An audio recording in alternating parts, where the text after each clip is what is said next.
Ang daya! Ang daya, daya, daya. Yan ang pakiramdam ko. Nung inoobserbahan ko yung dalawang classmates. Yung classmate number one ko nung elementary, matino, napakabait, napakasipag, ang talino, ganda ng grades. Pero sa ending ng graduation, walang medalya.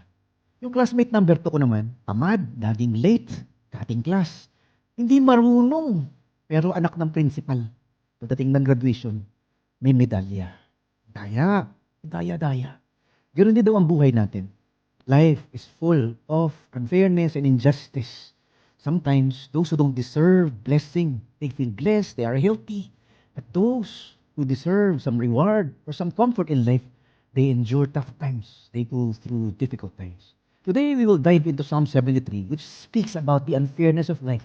But at the end, he finds that God can be trusted even when life is unfair, when faith stumbles. Pagtitiwala sa Diyos kahit madaya ang mundo.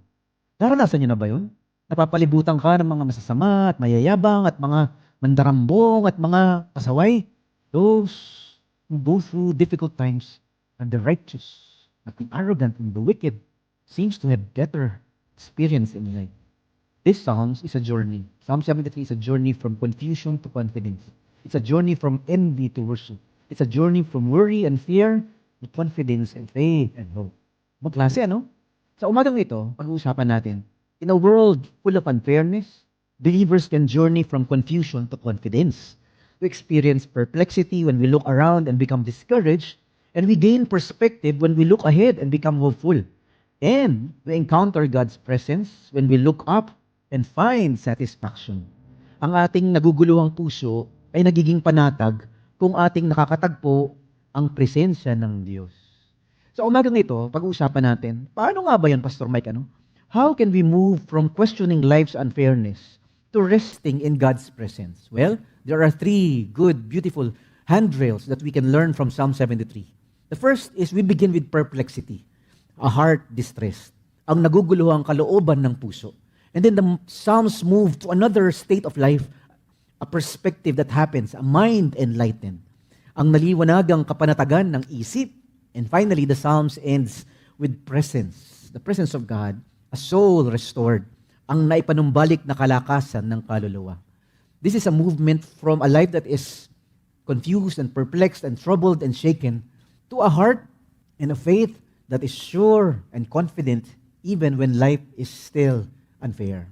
Simulan nga natin. Ito yung unang part ng Psalm 73. Perplexity ang simula. A heart distressed. Ang naguguluhang kalooban ng puso. The author of Psalm 73 is a worship leader named Asaph.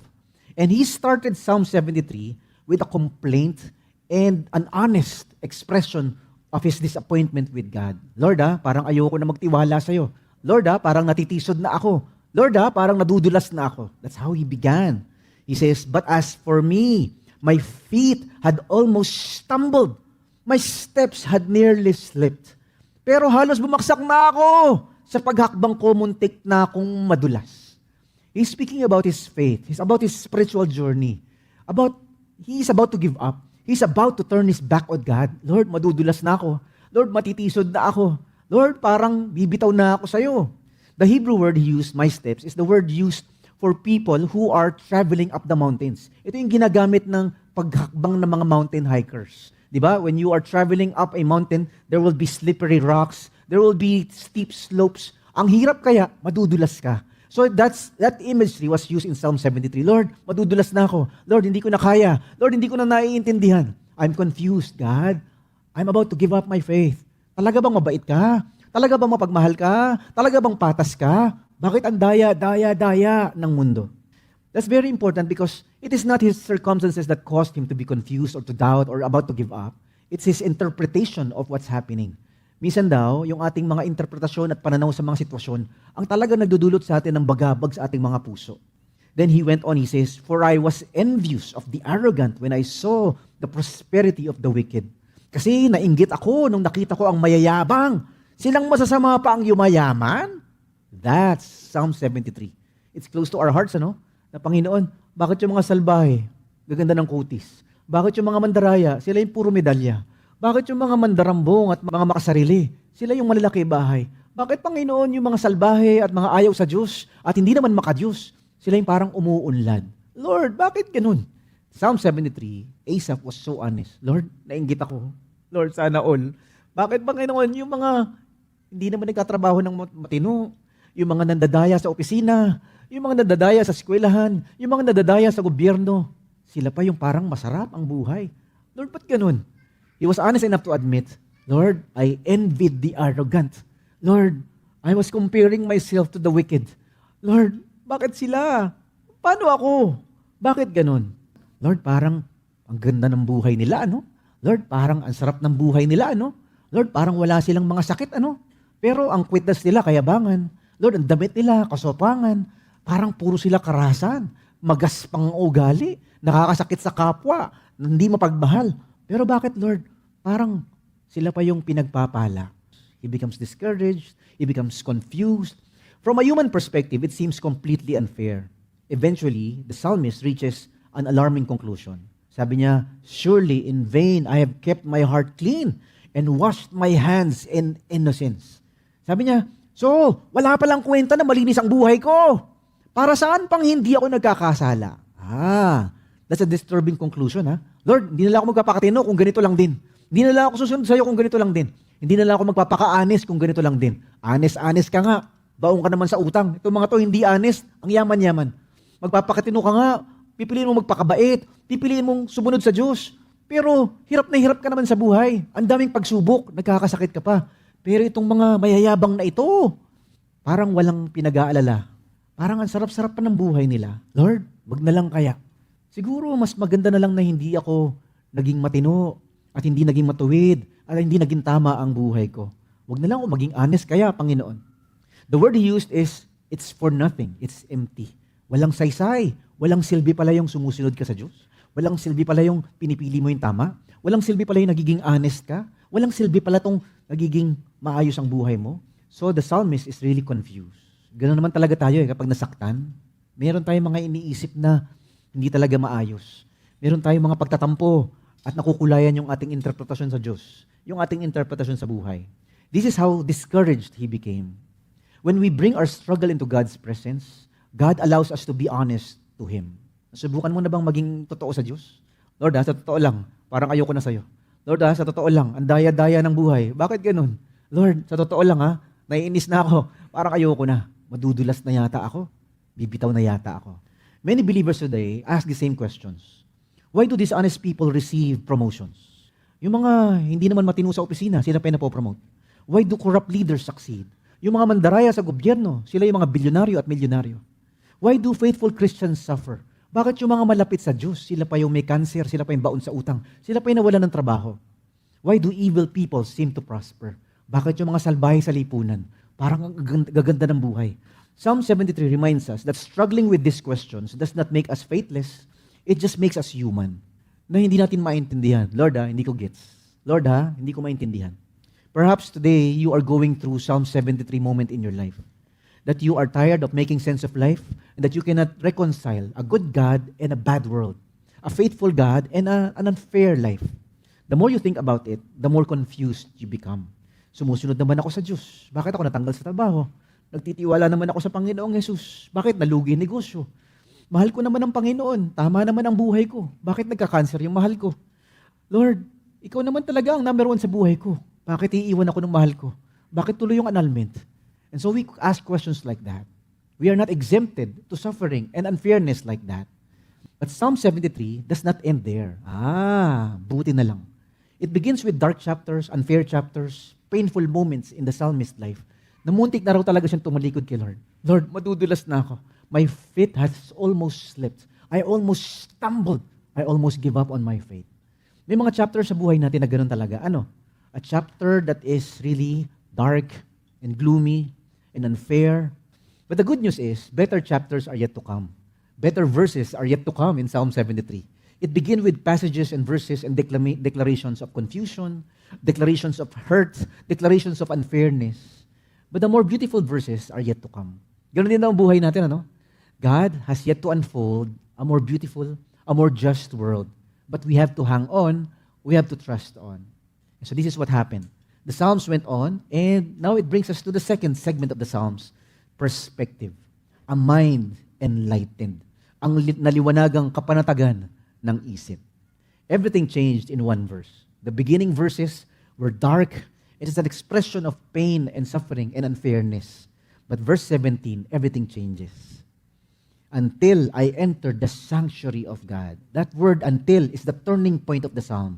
Pero nung pumasok ako sa temple mo, something beautiful happened when he entered the temple of God. Something powerful and life-changing happened when he encountered the presence of God.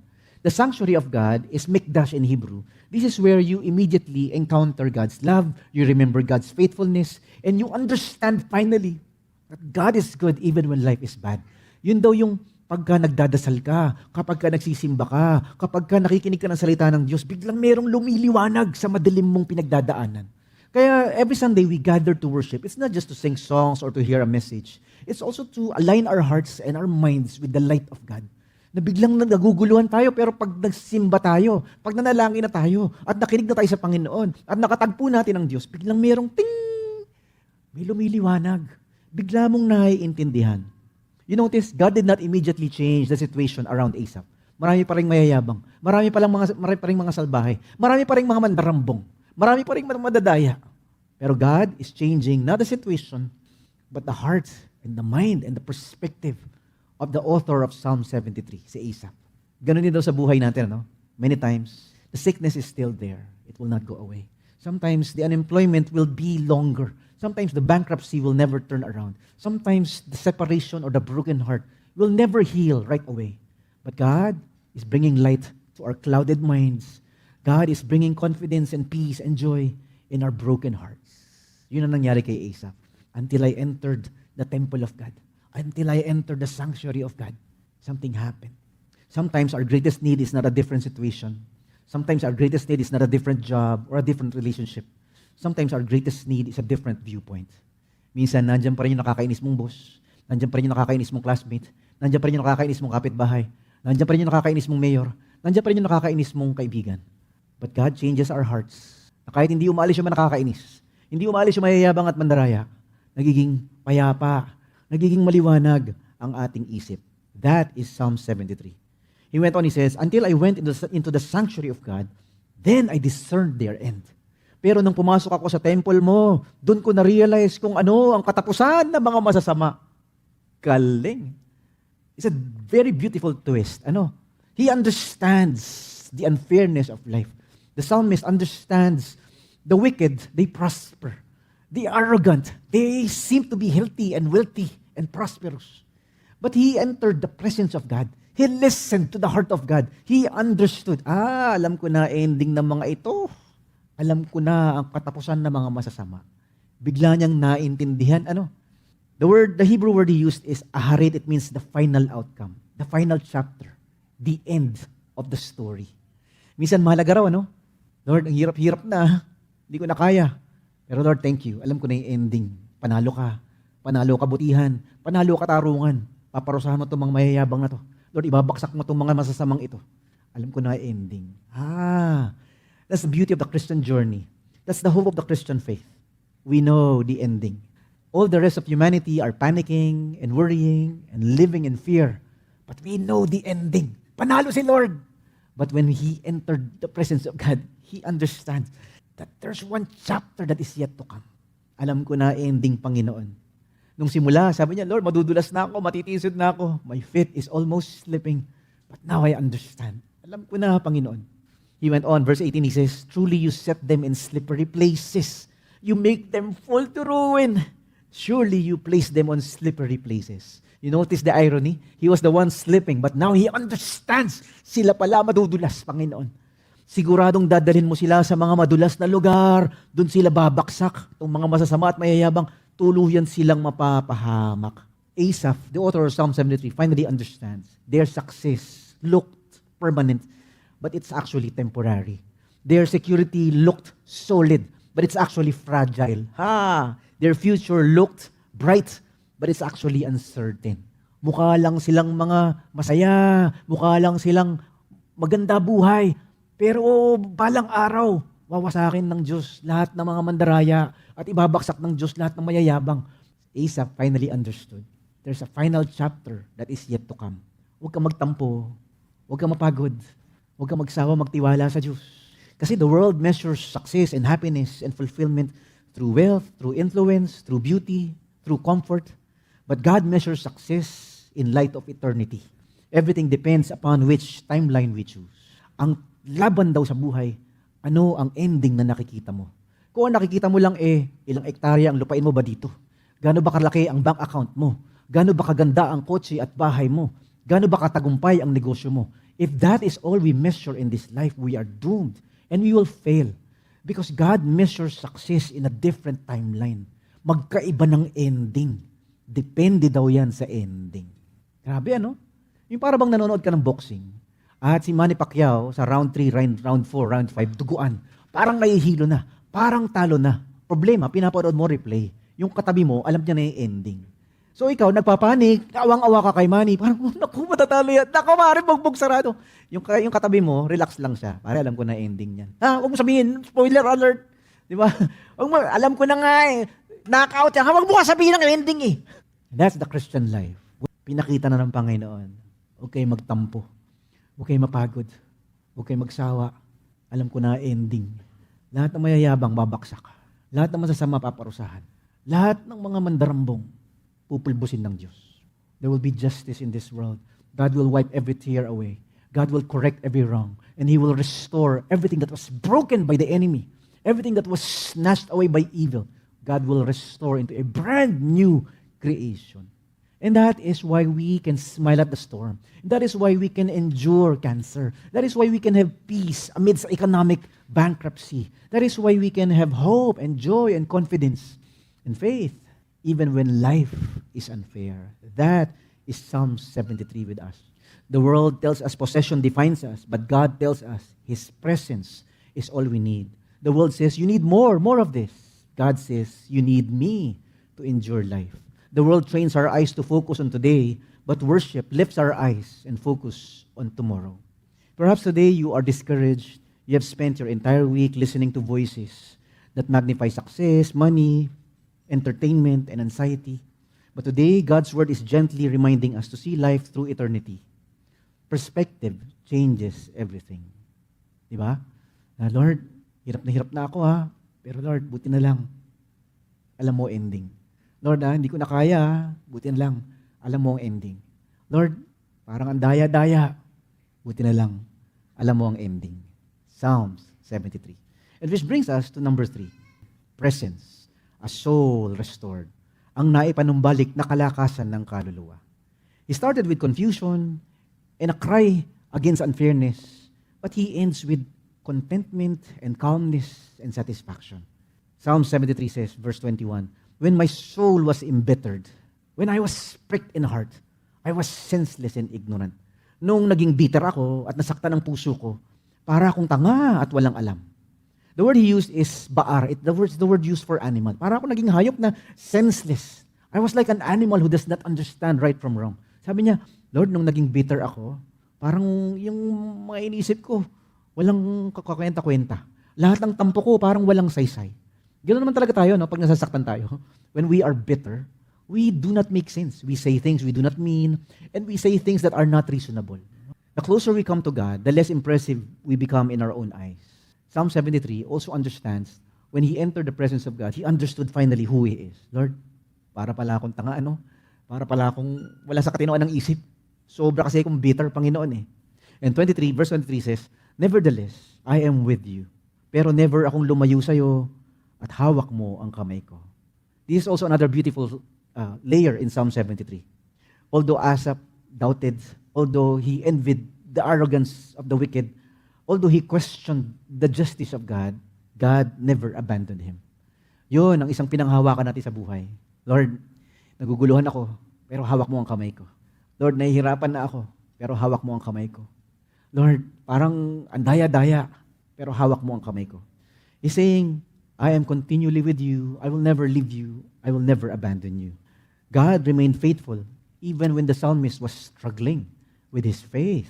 Kasi our security does not depend upon how tightly we hold to God. Our security is dependent on how God is tightly holding our hands. Itong word na ginamit itong, you hold my hand, Lord. Hawak mo ang kamay ko. It's like a father holding a child crossing the street. Yun yung imagery dito. Kahit yung bata gustong umalis, yung bata gustong manood, yung bata gustong maglaro, hawak ng tatay ang kamay. Yan. We are safe and secure. Even when we doubt, even when we go through difficult times, even when our faith is shaken, you hold my right hand. That's what the psalmist says. You hold my right hand, Lord. Hawak mo ang kamay ko. That's the Hebrew word ahas that means to seize firmly. It's a loving but firm hand of the father holding the hand of a child. The child's grip may loosen, but the father's grip does not. That is God's grace. That is God's love. That is God's faithfulness to you and to me. Hawak mo ang kamay ko, Panginoon.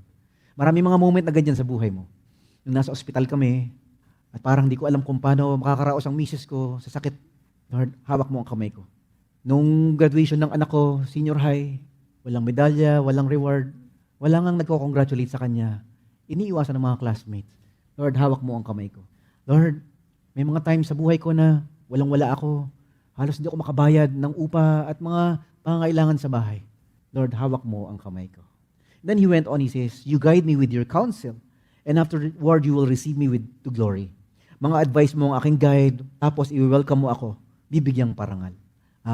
It's going back to the ending. Lord, balang araw naman, gagantimpalaan mo naman yung pagtsatsaga ko. You will welcome me into glory after I have persevered. And then he went on with something powerful and beautiful. Verse 25 says, whom have I in heaven but you? And earth has nothing I desire besides you. Anong meron ako sa langit except sa'yo? Dito sa lupa, wala na akong hahanapin pa, kundi ikaw. Ay, grabe. So he began with complaining and comparing. Lord bakit yun? Ang dami-dami niyang pera. Bakit yun? Ang ganda-ganda ng sweldo niya. Salbahe naman. Bakit yun, Lord? Parang ang ganda-ganda ng buhay. Hindi naman siya tapat sa'yo. Pero bakit ako, Lord? He began. Sounds that way. But now, he finally encountered the presence of God. He finally understood. Lord, oo nga. Wala na ako ibang hahanapin ka. Ikaw lang. Whom have I in heaven but you? There's nothing on earth I desire besides you. Oo nga, Lord. Hindi paramihan ng pera. Palakihan ng Diyos.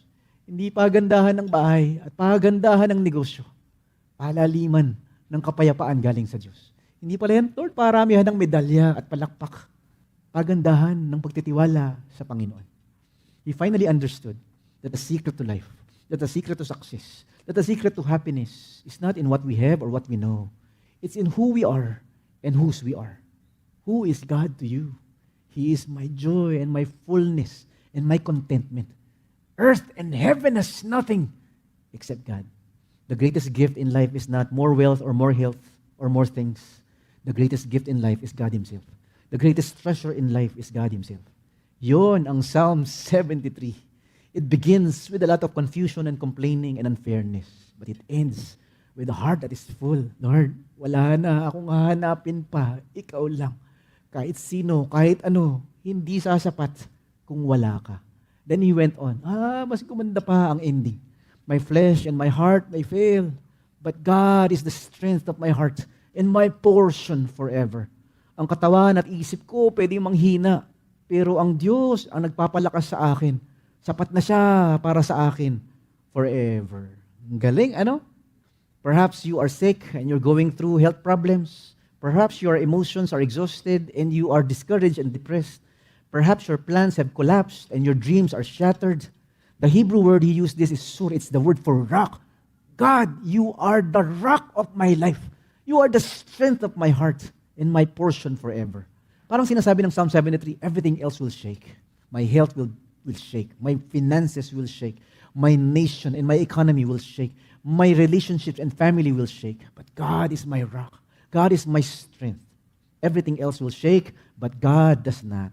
And then finally, Asaph says, that Lord, you are my portion. The word is my inheritance. Panginoon, ikaw ang aking pamana. Panginoon, ikaw ang aking kayamanan. Lord, ikaw ang aking bank account. Lord, ikaw ang aking sandigan. May pera o wala. Lord, mayaman ako dahil ikaw ang aking kayamanan. Lord, merong blessing o wala. May kagalingan o wala. Panginoon, matibay ako, hindi ako mayayanig. I will not be shaken because you are my rock. What a beautiful way to end the Psalm 73, ano? It begins with worry and fear and confusion and unfairness and a faith that is almost stumbling. Lord, nadudulas na ako. Bibitaw na ako sa'yo. Ayoko na yata sa'yo, Lord. But it ends with, Lord, ikaw lang pala ang kailangan ko. Ikaw lang pala ang kaligayahan ko. Ikaw ang kayamanan ko. Not money, not success, not things, but God Himself. Psalm 73 is inviting us to understand, Lord, ikaw lang. Wala nang iba. Nothing on earth I desire besides you. Psalm 73 begins with a believer almost slipping, almost giving up on his faith. But it ends with a believer standing secure, content, even when life is still unfair. What changed? Not his income, not his health, not his circumstances. Napapalibutan pa rin siya ng mayayabang at masasama at mandarambong. But his vision changed. He looked around and he became discouraged. He looked into God's presence instead and gained perspective. That's the secret to life. Pag sa tao ka nakatingin, i-give up ka talaga. Pag sa sitwasyon ka nakatingin, madi-discourage ka talaga. Pero pag sa Panginoon ka nakatingin, woohoo! Yes, you will have hope and confidence. He looked upward and he found satisfaction. Verse 28 ends like this. But as for me, it is good to be near God. I have made God the Lord God my refuge. Pero para sa akin, mabuti talaga pag malapit sa Diyos. Aasa ako sa pag-iingat mo, Lord God. Kapag naguguluhan ka na, Lord, sa'yo ko nakatingin. Kapag nahihirapan ka na, Lord, hawak mo kamay ko. Kapag ayaw mo na, bibitaw ka na. Lord, wala na akong ibang kayamanan, ikaw lang. Today, we talked about this beautiful segment of the book of Psalms, Psalm 73. In a world full of unfairness, believers can journey from confusion to confidence. We experience perplexity when we look around and become discouraged. But we gain perspective when we look ahead and become hopeful. And surely, we encounter God's presence when we look up and find satisfaction. Ang ating naguguluhang puso ay nagiging panatag kung ating nakakatagpo ang presensya ng Diyos. Today, we looked about 3 movements of Psalm 73. It started with perplexity, a heart distressed, ang naguguluhang kalooban ng puso. But it's moved on to perspective, a mind enlightened, ang naliwanagang kapanatagan ng isip. And finally, it ends with God's presence, a soul restored, ang naipanumbalik na kalakasan ng kaluluwa. Ganoon talaga ang paglalakbay natin, ano? Magulo, mapait, masakit, nakakainis, madaya. Pero pag ang Diyos ang ating tiningnan, ang Diyos ang ating tinakbuhan, ang Diyos ang ating nilapitan, biglang naitatama yung ating pananaw. Alam ko na ending. Kapit lang. Huwag kang mapagod. Huwag kang magtampo. Panalo ang Diyos sa bandang huli. Better chapters are yet to come. More beautiful passages in our lives are yet to come. The Psalm 73 of our lives does not end with confusion and unfairness and doubt and a faith that is almost slipping. Psalm 73 ends with, "Who may buy in heaven but you? Earth has nothing I desire besides you. My heart and my strength they fail. God is the rock of my life." Di gagaling-gagad ang sakit. Ang Diyos ang aking bato. Hindi ka agad yayaman at babalik lahat ng utang at mababayaran lahat ng pangailangan. Pero hawak ng Lord ang kamay ko. Hindi na kayo magkabalikan. Masakit pa din. Pero ang Diyos ang aking kayamanan. Salamat, Panginoon. Dahil ikaw ang aming Psalm 73. Oo nga, Panginoon, madaya, magulo, masakit, madilim. Ang aming mga karanasan sa mundong ito. Buti na lang. Ikaw ang aming liwanag. Ikaw ang aming kayamanan. Ikaw ang aming lakas. Ikaw ang aming bato ng kaligtasan. Lord, you are our strength. You are our rock. You are our refuge. You are our treasure. You are our peace. That's why, no matter how difficult life can be, no matter how unfair the world can be, no matter how dark and painful our journey can become, we can trust you. We can say that you are good even when life is bad. We can declare that you are our treasure even when we go through bankruptcy and poverty. Salamat, Panginoon. Salamat po